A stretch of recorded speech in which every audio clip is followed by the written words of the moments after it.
Ketua Umum Partai Solidaritas Indonesia atau PSI Kaisang Pangarep meminta kadernya untuk memenangkan calon gubernur dan wakil gubernur Jakarta Ridwan Kamil Suswono. Kaisang bahkan menjanjikan hadiah jet pribadi untuk kadernya jika cagup dan cawagup nomor urut 1 itu menang di Jakarta.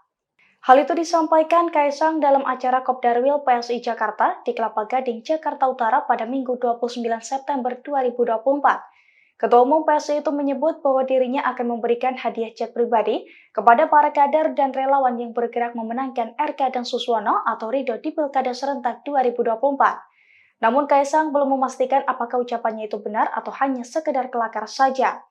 Dilansir dari tribunnews.com, ucapan Kaisang ini diawali dengan mengajak para kader PSI untuk semangat bergerak memenangkan pasangan Ridho.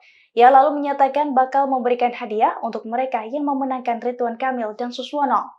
Setelahnya Kaisang menyatakan bahwa pihaknya optimis pasangan Ridho akan menang dalam pilkada mendatang. Kaisang pun berharap seluruh kader dan simpatisan PSI dapat terus berkolaborasi memenangkan Ridho. Tak cuma itu, Kaisang juga memberikan pesan agar dalam tahap kampanyenya ini PSI tetap menyuarakan politik happy santun dan santuy. Download Tribun X sekarang, menghadirkan lokal menjadi Indonesia.